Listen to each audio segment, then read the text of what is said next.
Hello, my scrappy friends, and a big welcome to my channel today. Today's share is for Cut to You, and I am using two cut files. This first one is Fleur de Lily, and the second one is the always. It's called hashtags. Remember this. This is the page that I have created. And I'm going to say right up front here, this page was hard for me to create.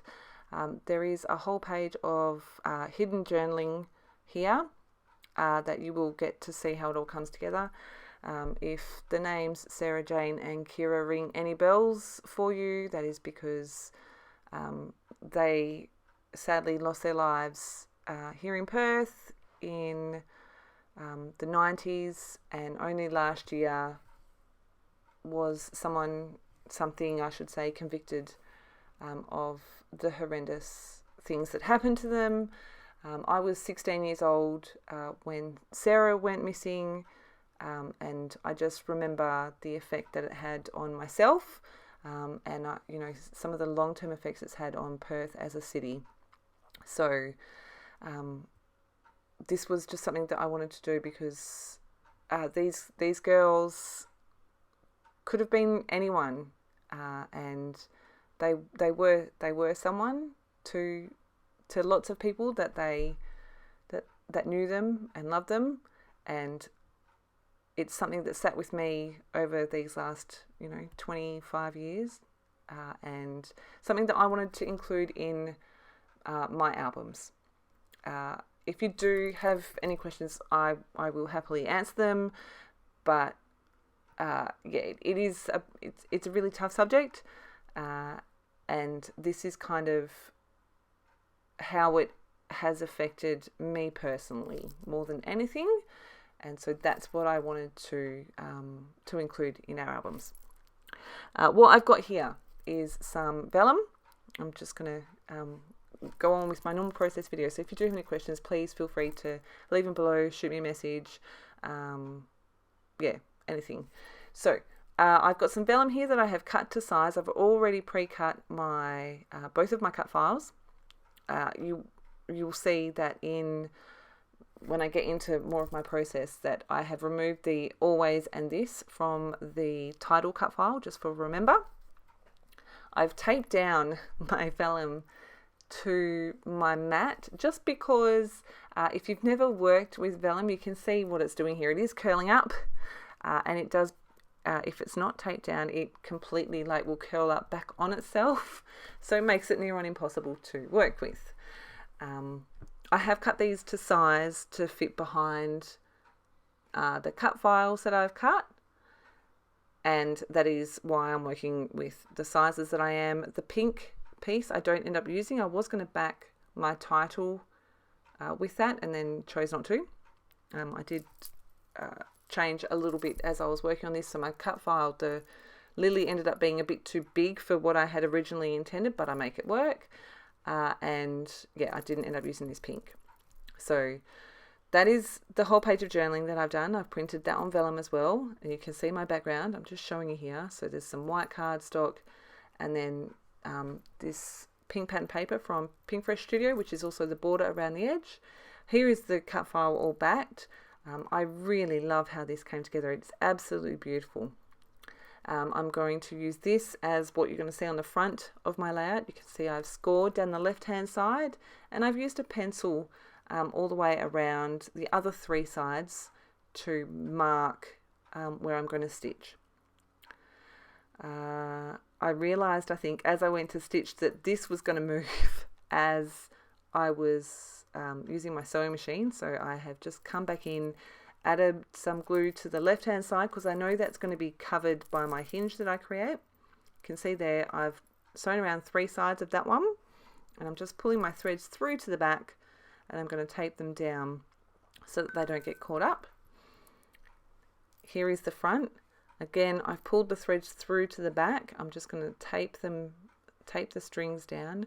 I haven't 100% finished this page. I think what I want to do on the inside here is include a little bit about Sarah, Jane and Kira, and maybe their photos, and just a little bit about them, because that's what the page is about. I'm going to glue this down. It's quite funny. I glue it down. I'm like, excellent. I'll just make sure that hinge works. And I fold it back and the whole thing comes off. I'm like, well, that's handy.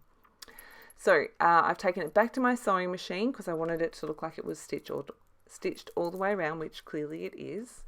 And I've just done that one roll stitching down the left-hand side so that it opens like a book.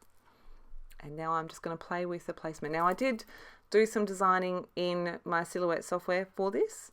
So that's how I kind of got my sizes. Like I said, my flower ended up being bigger than I had originally intended. I wasn't planning on putting a pattern paper border around it, but I really feel like that just finishes it off. I'm going to start by gluing the lilies to my title. I did want the lilies to look a bit like freestanding, kind of floating, which is part of the reason why I have used the vellum as well. I did want this to be a very soft and pretty page. So I want the stems to be flat, and then I'm going to lift everything else up, which obviously with the vellum is going to cause me a couple of issues, but I work it out and I'm quite happy with it in the end. So you can see I'm just gluing those stems behind, and I'm going to flip this over and I'm going to add glue to my title. Now, I don't know, I think I'm probably the only person on the planet that can use a T-square ruler to line things up straight and still not have it straight, but I managed to do that. So go me. I'm just going to flip that over and stick it down. I want it so it's kind of I want it in the middle. So I've got that stuck down. You can see there it kind of slants up a little bit on the right hand side, and I realized as I was doing this that it wasn't straight. I was like, oh my goodness. So I'm going to go in with these tiny little Stampin' Dimensionals. These guys are from Stampin' Up. They're like tiny. I love them. They're so smart. And I'm just going to add them where the cut file, like where the lines intersect, because you've got more of the back of the white cardstock and less of the vellum, if that makes sense. So then I can add a pop dot behind there and give that feeling of dimension. So I'm just going to go through and add that in as many places as I can. You can see here I'm using my Scotch Tacky glue to stick down the stems so they stay flat and stay attached to my page. And again, because it's got the vellum there, I did have to be a bit careful, but because I've painted it, it's not as obvious as it would be if it was completely see-through. Does that make sense? If I hadn't painted it? So I'm just adding little bits of glue behind those stems to get them to stick down, holding it down for a minute. And then I wasn't happy. I could see part of that pop dot there. I think this is, nope, this is not where I realise it's not straight. What am I doing? So I'm just going to go back in with some more pop dots. Because this cut file was that little bit bigger, you can see how it hangs over where the stitching is. I'm going to have to come up with a creative way to make sure that that folds nicely when it's opened, but kind of stays where I want it to stay when it's closed. So I'm going to add a couple, I think I end up adding a pop dot on either side of that leaf, but you can see here I'm just working on getting all of this popped up a little bit. And when I designed this page as well, I wasn't planning on putting anything else on the bottom. So you can see here I'm just using this little awesome tool to just add in a fold line, and I'm just going to stick, there you go, that white part of the leaf to the white cardstock. And then I think I realized on this side I needed to add another little pop dot. And here I think is maybe where I realised. No, it's after I put these alphas down. So I'm going to use an alphabet from Coco Vanilla Studio from the Love Always collection. I'm not sure where I've gone. My apologies. It gives me a chance to tell you that. So I pick out the Love Always alpha stickers. I've got multiple sheets of them. I love them. They are absolutely beautiful. but some of them are really white and pink, and some of them are more cream based and pink, but they don't look cream based until you put them with white. The ones that I start with are the more cream based ones, and like it is really not obvious at all that they are not white. But then I realized I ran out of A's, so I grabbed a second sheet and those A's are way brighter. I'm like, this is not okay. Like my eye is really like twitching here. So this is where I realized, so I pull out my T-square ruler. I'm like, this is not straight. All right, how much of this can I pull up and make straight? So I did as much as I can. I'm going to go back in and stick it back down. And I'm happier with that. So I've got Sarah, Jane and Kira, and then between them you can see on the left hand side of my page I've got that sheet of glitter enamel shapes in the white and the black. I've just used 2 little white glittery hearts in between the names, and I am going to go back in with some of my Scotch Tacky Glue to stick this down, and you can see I'm using my T-square ruler again. Oh my goodness, words are failing me today.